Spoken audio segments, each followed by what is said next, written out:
Здравствуйте! В эфире информационный выпуск Амши Шара. Сегодня в программе. Государственная программа развития сельского хозяйства продолжает свою работу. Уже успешно работают десятки проектов Минсельхоза в разных селах страны. В Гудаутской районной больнице объект историко-культурного наследия восстанавливают кровлю. Капитальный ремонт начался в ноябре этого года. В селе Тамыш завершаются съемки документального фильма «Дука». Авторы проекта – кинематографисты из Санкт-Петербурга Мария Рудневская и Алексей Зенченков. Днем 11 ноября в Сухуме в районе Виема произошла перестрелка. По данным МВД, ранены 5 человек. Один из них находится в тяжелом состоянии. Президент Бадра Гунба проинформировал о происшествии, сообщает пресс-служба главы государства. Президент поручил правоохранительным органам принять все необходимые меры по установлению обстоятельств преступления и задержанию причастных лиц, а также оперативно докладывать ему о результатах расследования. Министерству здравоохранения поручено обеспечить раненым всю необходимую медицинскую помощь и держать ситуацию под контролем. Сегодня в 13:20 примерно по адресу город Сухум, улица Гумская, первый проезд, дом номер 6, во дворе дома. При траурной миссии произошли выстрелы в направлении людей. 5 граждан Абхазии доставлены в республиканскую больницу. В настоящее время находятся в реанимационном отделении. Врачи оказывают всю необходимую медицинскую помощь.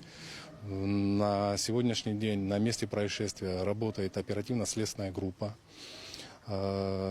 Прокуратурой города Сухум организована работа по установлению всех обстоятельств произошедшего и организации, осмотра места происшествия по факту произошедшего. У одного из пациентов, доставленных в республиканскую больницу, огнестрельное проникающее ранение черепа. Ему сделали операцию, состояние остается тяжелым. У второго пострадавшего во время перестрелки в Сухуме сквозное ранение брюшной полости и повреждение тонкого кишечника. Его тоже прооперировали. У третьего пострадавшего сквозное ранение правой руки. Еще 2 пациента с огнестрельным ранением лицевого скелета и огнестрельным касательным ранением грудной клетки находятся в реанимации. Находимся на территории республиканской больницы. После огнестрельных ранений доставлено в республиканскую больницу 5 пациентов. Один из пациентов с огнестрельным проникающим ранением черепа, рана с повреждением головного мозга, сагитального синуса, находится на данный момент в операционной. Все необходимые мероприятия проводятся в полном объеме. Следующий пациент – это с огнестрельным сквозным ранением брюшной полости, с повреждением тонкого кишечника. Также на данный момент проводится оперативное вмешательство. Следующий пациент с огнестрельным ранением сквозным правой верхней конечности. На данный момент также проводится оперативное вмешательство. Пациент с огнестрельным ранением лицевого скелета и пациент с огнестрельным касательным ранением грудной клетки находятся в отделении реанимации. Всем пациентам на данный момент проводятся необходимые медицинские мероприятия. Ситуация находится на контроле у президента Республики Абхазия Бадра Зуровича Гунба. Президент Абхазии Бадра Гунба обсудил с экспертами Центра социально-экономических исследований вопросы сохранения и развития села. Бадра Гунба подчеркнул, что власть заинтересована в сотрудничестве с научным сообществом, стремится опираться на экспертное мнение и использовать результаты исследований, направленных на развитие экономики и повышение благосостояния граждан. В ходе встречи директор Центра стратегических исследований Олег Домения и сотрудники учреждения представили главе государства ряд проектов, подготовленных на основе аналитических и полевых исследований. По словам экспертов, часть инициатив может быть реализована уже в краткосрочной перспективе. По итогам обсуждения было принято решение разработать и представить 2 пилотных проекта по развитию села в западной и восточной частях Абхазии. Государственная программа развития сельского хозяйства продолжает свою работу. Уже успешно работают десятки проектов Минсельхоза в разных селах страны. В этом году по инициативе главы государства бюджет программы увеличен до 500 миллионов рублей. Глава Минсельхоза Беслан Джопуа и вице-премьер Республики Вараздат Минасян с инспекцией посетили объекты Восточной Абхазии. Репортаж Гугуцы Вардания. Предприниматель Илана Джопуа показывает министру сельского хозяйства Беслану Джопуа и вице-премьеру Вараздату Минасяну сады, которые она вырастила вместе с друзьями. Здесь, в селе Галхуч Ткварчалского района, они выращивают голубику, авокадо, груши, яблоки, абрикосы, персики и, конечно, цитрусовые культуры.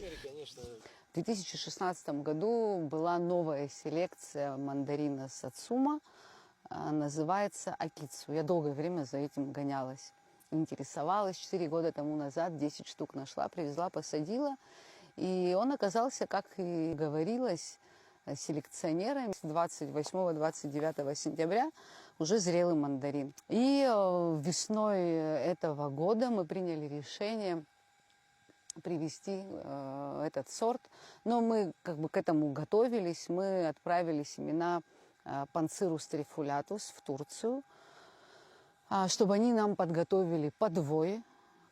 Это тот подвой наш, на котором все абхазские мандарины растут. Они нам подготовили 10 тысяч корней мандарина Акицу. Вопреки всем агроинженерным каким-то нормам мы начали сажать в августе месяце. И они все выжили. В следующем году у друзей-единомышленников в планах посадить новый сорт цитрусовых. По словам Иланы Джопуа, это самый ранний сорт мандарин в мире. Почва в селе способствует разведению цитрусовых культур, ведь именно здесь в советское время выращивались самые сладкие оранжевые плоды. Большая мечта создать свой собственный питомник, но это опять-таки это дорого. Но я думаю, все еще впереди. Я думаю, государство, если нам поможет, мы это сможем сделать. И в следующем году у нас в планах посадить еще новый сорт, новую селекцию. Называется Ивасаки. Я вам сейчас все секреты даю. Называется Ивасаки. Он считается самым ранним сортом мандарин в мире. Это тоже селекция Япония и Китай. В этом же селе неподалеку Серхат Капа вместе с друзьями высаживают фихуа. Планируют до 5000 корней. Работа идет, однако есть проблемы с техникой. Вот чуть-чуть у нас проблема с техникой, а так с людьми у нас проблемы нету. Местные люди работают, очень большое желание имеют. Вот. Люди работают, бригадиры стоят с ними. Это местный продукт, мы берем здесь в Абхазии, в Курулыпском районе. Вот, покупаем, сажаем, своими силами делаем.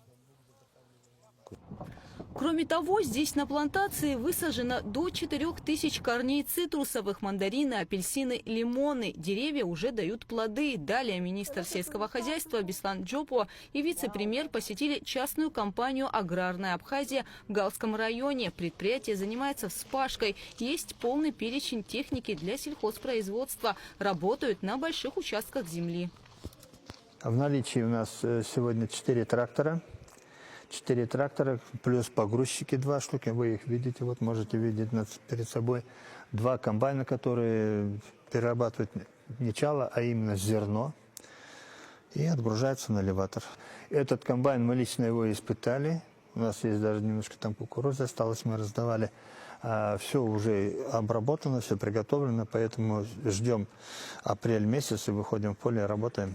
Я думаю, что им необходимо помочь. Они вот здесь вот, руководство ГАЛа выделило им, вот, видите, старые помещения, которые надо приводить в порядок. Они уже огородили, здесь была масса мусора. Все это они за свой счет убрали. Сейчас собираются кровлю обновить. Одним словом, приведут в порядок. И вот такая техника, которая необходима, здесь будет базироваться. Помимо того, что они будут осваивать сами земли, они всегда будут оказывать услуги тем, кто будет заниматься таким вот родом сельхозпроизводства. Вот уже несколько лет в Абхазии работает программа развития сельского хозяйства. За это время успешно реализовано десятки проектов Минсельхоза в разных селах страны. В этом году по инициативе главы государства бюджет программы увеличен до 500 миллионов рублей. Абхазия у нас как аграрная страна.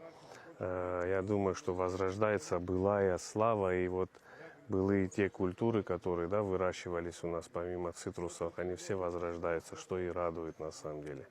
Со стороны правительства, естественно, оказывается поддержка, содействие.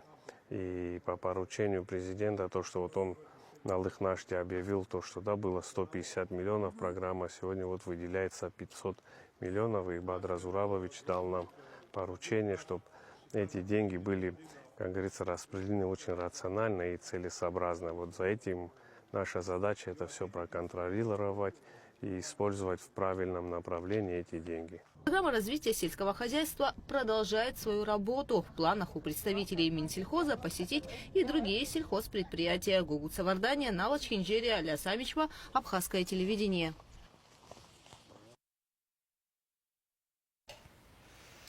В Женеве начался 65-й раунд международных дискуссий по безопасности и стабильности в Закавказье. В переговорах участвуют представители Абхазии, Южной Осетии, Грузии, а также Российской Федерации и США при сопредседательстве ООН, ОБСЕ и ЕС. Абхазскую делегацию возглавляет министр иностранных дел Олег Барцыц.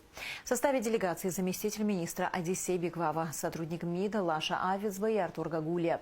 Ранее мы связывались с Олегом Барцыц, и он в прямом эфире рассказал нам об итогах первого дня переговоров.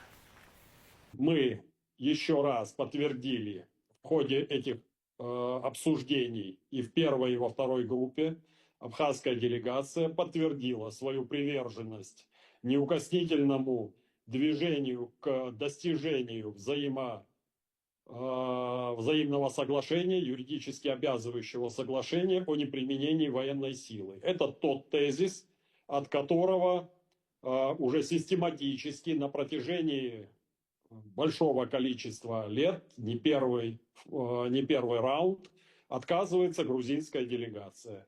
Абхазская делегация, наши юго-осетинские союзники и братья также требуют быть приверженными этим договоренностям, этому движению в направлении достижения такого соглашения. Завтра самый главный, основной день, будет так называемая основная глобальная дискуссия с участием и делегации Республики Абхазия, Российской Федерации, Республики Южная Осетия, Республики Грузия и также участников от тех структур, которые я назвал выше: ООН, ОБСЕ, Европейский Союз, и также будут представлены Соединенные Штаты Америки. Завтра сложный день очень динамичный. Накал дискуссий, градус этих дискуссий всегда довольно высок. И здесь делегация Республики Абхазия, как всегда, в партнерстве и союзничестве с Россией, с Южной Осетией, выступает единым фронтом. Главная наша цель – это добиться, чтобы Республика Грузия пошла на подписание юридически обязывающего документа о неприменении военной силы. Баадрагунба поздравил президента Никарагуа Даниэля Ортега Сааветру с 80-летием. Он подчеркнул, что жизнь Ортеги – пример беззаветного служения Родине и отстаивания ее интересов. Мы глубоко ценим теплые отношения дружбы и взаимопонимания, связывающие Абхазию и Никарагуа. И с благодарностью помним, что именно ваша страна одной из первых признала независимость Республики Абхазия. Баадрагунба пожелал Даниэлю Ортеге и сопрезиденту Никарагуа и его супруге Росарио Мурильо счастья, а жителям страны мира и процветания. Министр просвещения Хана Гунба совершила рабочую поездку в высокогорное село Псху. Она посетила среднюю школу и храм, а также возложила цветы к памятнику погибшим в Великой Отечественной войне. На встрече с педагогическим коллективом обсуждались вопросы организации образовательного процесса и технического оснащения школы, перспективы развития учебного заведения. Хана Гунба подчеркнула важность поддержки образовательных учреждений в отдаленных районах Абхазии. Речь шла и об организации весной образовательных экскурсий для школьников села Псху. Цель этого проекта – расширение кругозора учащихся, знакомство с историко-культурным наследием Абхазии. Хана Гунба пообщалась с учениками школы и сделала им подарки. Поддержать, посмотреть. То, что вы нам привезли, конечно, большое спасибо вам. Я вот вижу там вот и литература, и учебники. Вот последний из ушедших я свою книгу дома приносил, детям читал. И с удовольствием все это слушали, конечно. Ну вот то, что, не знаю, даже стыдно было, что-то спрашивали меня, что привезти. Как-то неудобно вроде бы. Нет, ни в коем случае. То, что есть, это для нас, это большая поддержка именно для обучения, для воспитания наших детей.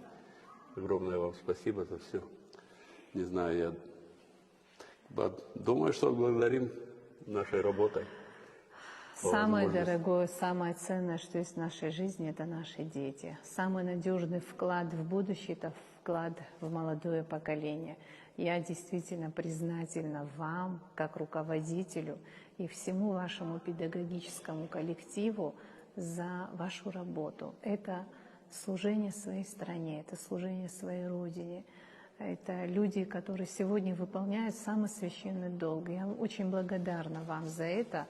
Здесь замечательные дети, здесь замечательная природа, историческое село. Вы это все сохранили, вы сохранили свою самобытную культуру, вы сохраняете историческую справедливость. Я вам очень благодарна за это.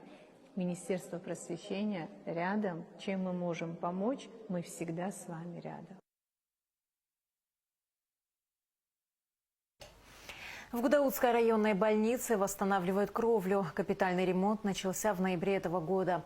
Здание входит в перечень объектов историко-культурного наследия, поэтому строители ведут и реставрацию. Подробности в следующем репортаже. Гудаутской районной поликлинике более 80 лет. В этом старинном здании трудились и работали разные поколения врачей. За долгий период времени обветшала крыша. Здания и помещения очень нуждаются в ремонте, которого здесь никогда не было. Несмотря на условия и тяжелые времена, персонал медучреждения старается помочь пациентам. В июле текущего года президент Бадрагунба поручил Управлению капитального строительства подготовить проектно-сметную документацию и начать поэтапный ремонт районной поликлиники. Уже заменены окна, сейчас восстанавливают кровлю. Мы, сотрудники поликлиники, надеемся, что в ближайшее время ремонтные работы продолжатся и внутри поликлиники. Будут сделаны коридоры. Многие кабинеты, конечно, у нас отремонтированы, но многие надо еще делать для предоставления нашему населению более качественной помощи. Ежедневно в поликлинику обращаются десятки граждан. Многие приезжают из сел. Существует и нехватка специалистов. Сегодня в медучреждении работают около 25 сотрудников. Поликлиника обслуживает от 38 до 40 тысяч человек в год. Многие специалисты есть, конечно, но наш район сейчас на настоящее время страдает от того, что у нас нет лора во всем Гудаутском районе. Терапевты нужны, конечно же, нам. Мы будем надеяться, что сама поликлиника расположена в очень хорошем месте, очень доступном месте для граждан из сел. Здесь рядом находится остановка, здесь рядом находится Лыхнинский перекресток. Поэтому им очень удобно сюда прийти и получить те услуги, в которых они нуждаются. Здание входит в список объектов историко-культурного наследия, поэтому строители ведут еще и реставрацию. Гугут Савардани, Энвер Арджения, Адамар Джения, Абхазское телевидение. Нет предела, действуй смело. В офисе общественного движения «Абхазия будущего» состоялась встреча с ребятами, которые представляли Абхазию на национальном чемпионате по профессиональному мастерству среди лиц с ограниченными возможностями здоровья «Обилимпикс 2025». В теплой и дружеской атмосфере участники и родители поделились своими впечатлениями. Обо всем подробно расскажет Шазина Ханагуа. Вера в свои силы и целеустремленность – ключ к успеху в любых соревнованиях. А на национальном чемпионате «Обилимпикс» эти качества особенно важны. Анри Цкуа – один из тех, кто представлял Абхазию. Для него участие стало большой честью. Анри принимал участие в деловых встречах и рассказывал о деятельности благотворительного фонда «Акзара». Он подчеркнул, что чемпионат открывает новые возможности для людей с ограниченными возможностями здоровья во всех сферах жизни. Чемпионат «Обилимпикс» не только дает людям с ограниченными возможностями здоровья реализовать себя в разных сферах деятельности и реализовать себя в жизни. Плюс к этому чемпионат «Обилимпикс» дает нашим ребятам показать свою страну на мировом масштабном уровне, на таком уровне, где развивается флаг Китая, Турции и других признанных великих держав, развивался наш абхазский государственный флаг. И И это плюс еще один шаг к независимости нашей республики Абхазия. Абатал Гамги из Ачимчира впервые принял участие в национальном чемпионате Обилимпикс. Он выступал в компетенции массажиста. Этот опыт произвел на Батала впечатление. Новые знакомства, атмосфера, соревнований, возможность продемонстрировать профессиональные навыки оставили у него яркие и вдохновляющие воспоминания. Я должен был сделать расслабляющий массаж час. Но, к сожалению, час я не смог. И не смог взять место, но, к сожалению, сам проходил с детства. Мне делали массажи, я сам эту компетенцию выбрал, мне это понравилось. Я думаю, что в дальнейшем еще больше буду тренироваться, учиться этому. Обилимпикс – чемпионат профессионального мастерства для людей с ограниченными возможностями здоровья. Абхазия принимает в нем участие второй год подряд. Делегацию из республики приняли тепло. Команда проявляла себя в разных профессиях. Чемпионат проходил в Москве. Объединил более 1000 участников из разных регионов России и других стран. Опыт, полученный на таком масштабном мероприятии, ребята планируют активно распространять и использовать для своего дальнейшего развития, чтобы вдохновлять других и достигать новых высот. Поехали в количестве 16 человек. Среди нас были сопровождающие родители, были ребята, руководители благотворительных и реабилитационных организаций. Я была сопровождающей, то есть руководителем именно от Министерства просвещения, это отдела образования, представила свою команду. И мы приехали, боролись во всяком случае. В этом году у нас нет призовых мест, но в этом году наша команда заявила себя на всех деловых встречах, они были спикерами, провели презентацию, обменялись опытом, который инклюзия у них есть в Абхазии. Есть, которые заинтересовались в Российской Федерации. И я думаю, что у них большое будущее, и дальше они будут продолжать в этом направлении. В этом году участие команды из республики стало возможным благодаря содействию общественной организации «Абхазия будущего». Мы, как организация «Абхазия будущего», в течение 2026 года будем поддерживать и готовить ребят к следующему Обилимпиксу. И также мы будем стараться привлечь государство, чтобы они также могли помогать и продвигать их в будущем. Чемпионат проводится при поддержке Министерства просвещения Российской Федерации, президентской платформы «Россия – страна возможностей», а также федерального проекта «Профессионалитет» в рамках нацпроекта «Молодежь и дети». Любой человек, который хочет что-либо делать, тем более, который оказался в такой сложной ситуации, как вы, он достоин уважения, достоин поддержки. И, конечно, что касается Обилимпикса, наша главная задача показать, как это важно, на каком уровне наши ребята уже сегодня могут представлять нашу страну на разных площадках, и на спортивных, и на таких профессиональных, как Обилимпикс.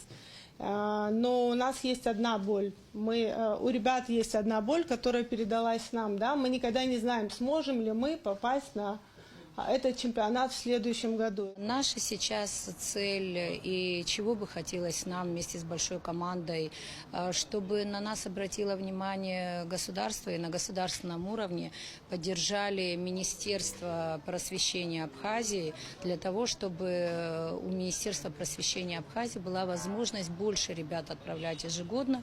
Для этого необходимо создать представительство Обилимпикс в Абхазии, в течение года заниматься с ребятами и отправлять их уже лучшие среди лучших, отбор, чтобы они участвовали полноправно, чтобы участниками этого движения Обилимпикс были. Человек способен преодолеть многие преграды, если есть цель, поддержка наставников и вера в себя. Феномен Обилимпикса как раз заключается в устранении барьеров между инвалидностью и самореализацией. Это меняет и рынок труда, и людей, поверивших в свои силы, потому что профессиональное признание – лучшая реабилитация. Шазина Ханагуа, Давид Хашик, Абхазское телевидение.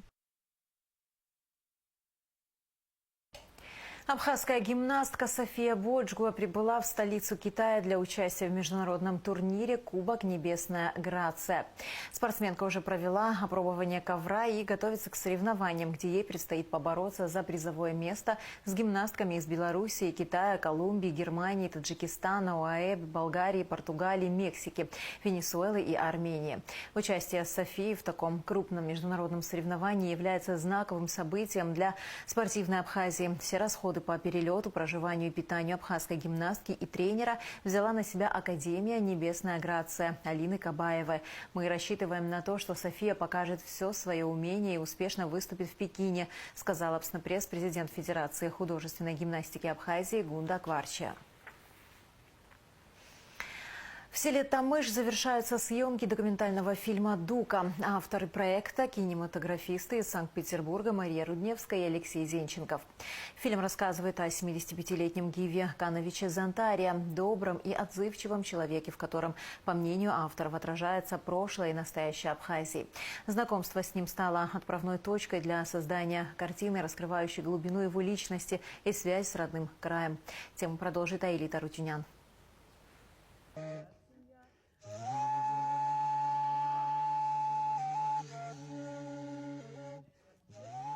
Фильм состоит из 3 разных глав. Одна, и, пожалуй, самая важная из которых история, точнее авторский документальный фильм «Дука», который рассказывает о герое, о большой абхазской душе, развитии страны, о станции Тамыш.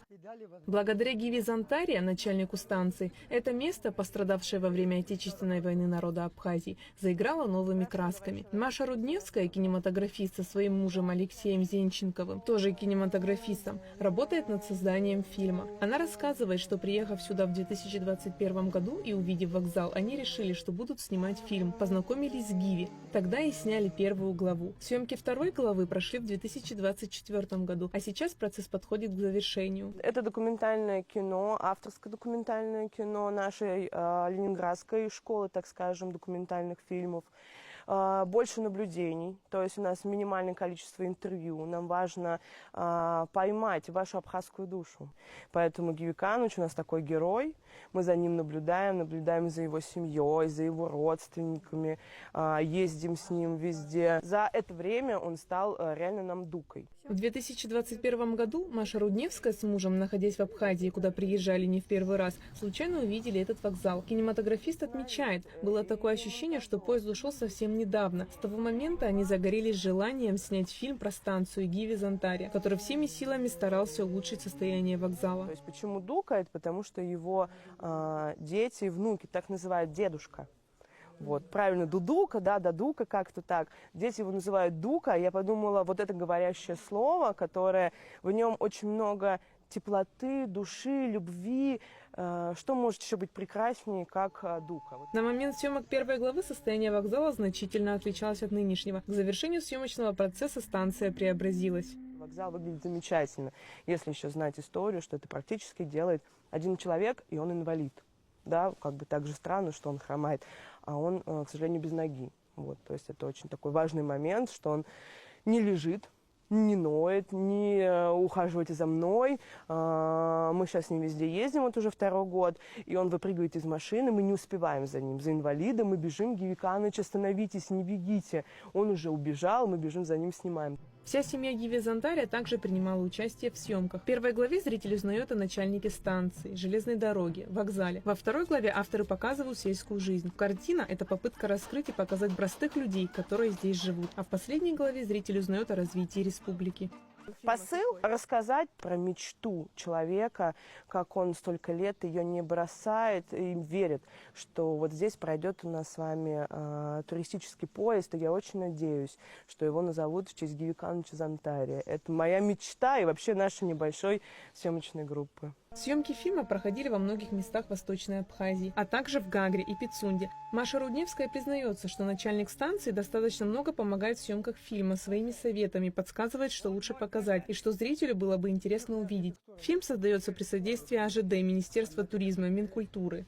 Дружба-то, понятно, она останется, но то, что закончатся съемки, и вот это какой-то закончится этот мир, который мы здесь создавали столько лет, вот это вот немножко грустно. Я надеюсь, что за этим фильмом будет еще фильмы.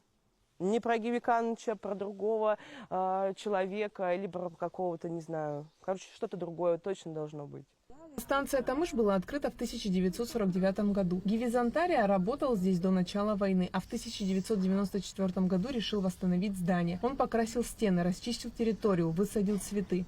Было в одно время, конечно, такое снабжение, так-то не было, но я сам краски покупал, сам как-то красил потихоньку.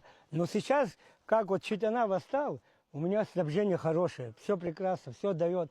Во-первых, сзади, когда он приехал, увидел сзади, что такое положение. Стекла поменяли там, вот. И вот какой ремонт там сделали, видите, 40 лет вообще не было там. Гиви Зантария провел небольшую экскурсию по вокзалу. Участники увлеченно слушали рассказчика и узнавали для себя что-то новое, ведь станция хранит свою большую историю, впрочем, как и Гиви Зантария. Министерство туризма оказывает всяческую поддержку данной команде. Ребята снимают документальный фильм про Гивикановича с 2021 года. Ну, в свою очередь, Министерство туризма маленькими, но уверенными шагами вместе с этой командой создает такой фильм, который останется для показов, для гостей. Также мы хотим внедрить эту станцию, Тамышскую станцию вокзала, в турмаршрут, для того, чтобы сюда заезжали экскурсанты, проводили здесь экскурсии. Очень интересная локация и вообще сама история. Сейчас станция работает как грузовая, но Гиви Зантария и Абхазская железная дорога надеются, что скоро здесь появятся пассажиры. Человек, который всю жизнь на этой станции, он каждый кирпичик, каждую досточку своими силами, что может, подбивает. Но и руководство железной дороги, видя вот это отношение, вот так, как он относится как к своему ребенку, как к своему дому, естественно, встали рядом, помогают. Станция всегда вычищена, всегда покошена. Сколько бы лет после съемок фильма не прошло, частичка истории станции Тамыш с ее верным начальником Гиви Зантария всегда останется жить на страницах киноистории. Айлита Арутюнян, Камила Джопуа, Абхазское телевидение. И в завершении выпуска о погоде. В среду, 12 ноября, в Абхазии ожидается облачная с прояснениями погода, дождь разной интенсивности, гроза. Температура воздуха ночью 10-15, днем 16-21 градус, температура морской воды 17 градусов.